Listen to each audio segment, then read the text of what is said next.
I mean, I think, it's true that today the Metropole, the Sofitel Legend Metropole Hanoi, is the only really true luxury product in the city. We do hope that there are some others that will come along relatively soon, because we think that obviously having more of those types of hotels is good for the business overall. But yes, we do kind of stand alone. And I would say that there are sort of three elements to this hotel which are key, I think. One is history, right? There's a tremendous amount of history in the hotel, and we can talk a little bit about that later if you want. And then secondly, it's character. The hotel, what really sort of makes people gel to this place is the fact that it has so much character. I mean, yes, the service is good, the food is good, etc. The location is very good, but it has a special feeling when you sit here in l'Orangerie or near the pool or in the courtyard of the hotel. And the other one is romance, right? It's quite a romantic place. So when you put those three things together, it's quite a unique experience, I would say. And to answer your question directly, why would Americans particularly like this hotel? I think it has to do with, the history part of that equation, and also the character part, right? We talk about French colonial. Well, the old wing has that colonial feel. The neoclassical opera wing behind us. Okay, it's a bit more modern, but it's not modern. It's also very popular with some of the American travelers. So I would say that it's really about that. As you know, the old wing of this hotel has been a hotel since 1901. It's housed embassies. It's been through several wars. And all the meantime, it's been a hotel, right? And embassies have actually taken up office space in the building, several embassies over the years, because it was considered sort of a safe zone. And I think you may have seen yesterday, I'm not sure, we have this unique Path of History tour where we have actual historians that take people twice, sometimes three times a day. It's about an hour tour, and they take them over the history of the hotel and the war periods and so on and so forth, and famous people that have been here. And then this tour is concluded with a trip to the bunker. Now, there's a bunker that sits kind of underneath the swimming pool that was used during the war. They call it the American War, for example, to protect some of the guests. Luckily, the hotel was not bombed, but I think it's really about that, and that's what makes Metropole special to the American clientele.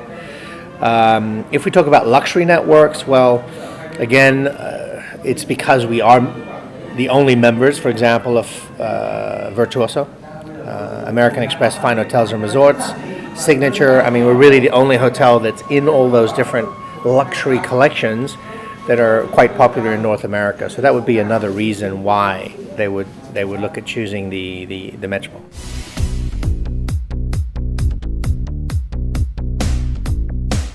Because nowhere near enough people from China, from Hong Kong, come here for short breaks, right? Typically they'll go to the beach, let's say Da Nang, possibly a Hoi An property or something along those lines, but Hanoi, in my opinion, does not see enough Asian short weekend travelers.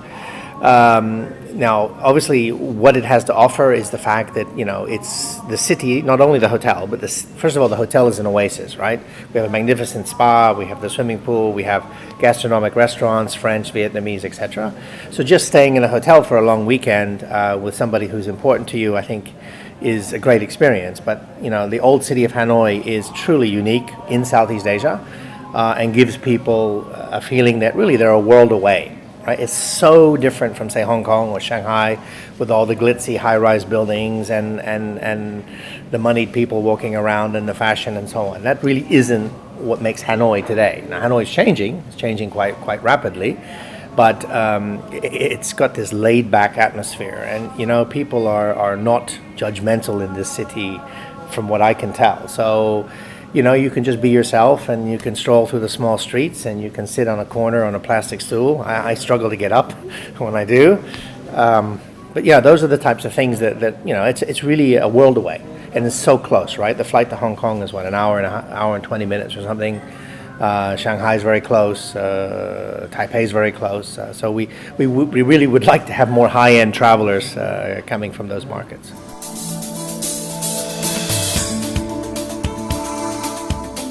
Well, Le Beaulieu, as it's called now, has been serving essentially French cuisine since 1901, right? So it's a restaurant that's been serving French food for 114 years, which is quite a unique situation anywhere in Southeast Asia, right? So, and of course, during the colonial period, let's say, it was sort of the center of the universe in a way for the literati, so for your authors, your poets, your musicians, similar to certain cafes that, you know, had a particular reputation in parts of Paris, right, for literary people or artistic people and so on. And of course, Le Beaulieu had that draw back then. And of course, there are some famous authors. I mean, we have a suite named after Graham Greene, for example, who wrote a couple chapters of his book, and of course that was later on. But I think it was in the 50s or 40s. I forget. During the French conflict, of course. But but to say that French food is particularly Hanoian, I mean, obviously because of the colonial influence, there is that link. But for me, what's really important is to have sort of a local experience as well, right? So people travel to Hanoi and they want to have something that is, of course, very, very high quality, but also authentic, right? So I would say that, yes, the French is very important, but also, you know, the being here to try different types of Vietnamese cuisine is also very attractive. And we do have a Vietnamese restaurant. Of course, it's much newer. But, you know, all over the city there are different types of opportunities to try things that you would have never, ever, ever had before in your life. So that also makes it quite interesting. But yes, Le Beaulieu is definitely an establishment in the city, and the finest French food can be found there, absolutely.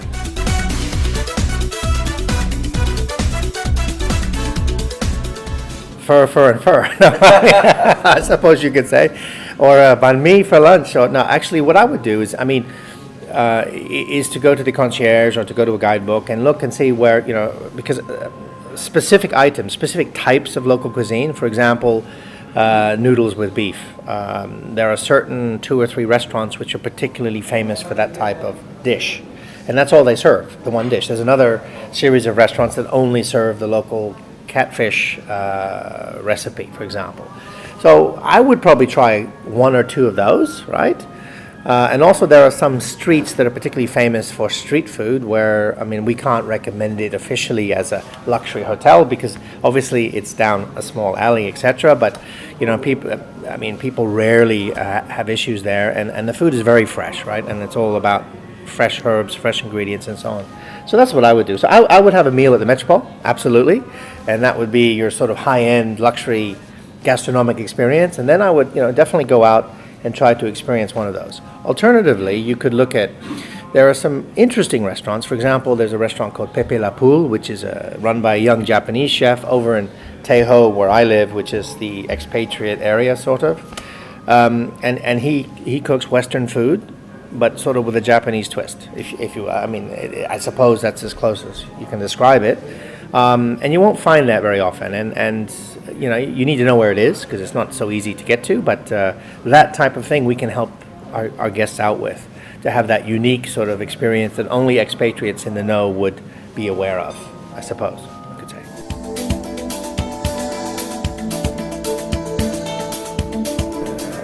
I would say, you know what I really like is it's for some reason it's beef. It's beef in a lot, or beef a lot. It's basically beef that's wrapped in a leaf.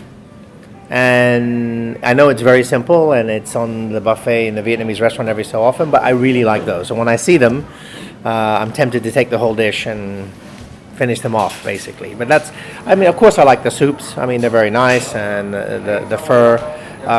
The thing is, I like spice, and so I like to add a lot of chili to my pho. But also the fried pork dishes I like a lot. But really, that's my personal favorite. Yeah.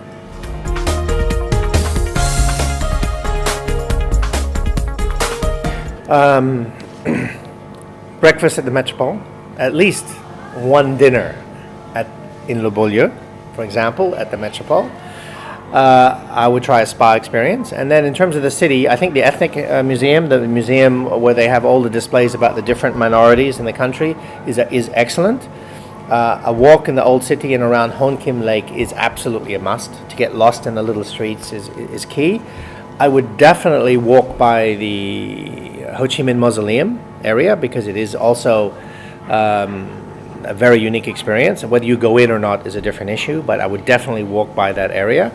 And take in some of the larger boulevards in the city. As you can see, they have all the big trees and the sort of, I call them sand-colored, but the lavender-colored buildings, the colonial buildings as well. So I suppose those are the three things that I would focus on. And then, yes, a street food experience probably is a must. Or just have a beer at one of those sidewalk cafes on a plastic stool and watch the motorbikes and the traffic go by. And yes, you have to try crossing the street a couple of times. And don't close your eyes and don't stop. Just keep going at a steady pace and you'll be fine. Welcome to the Sofitel Metropole Hanoi.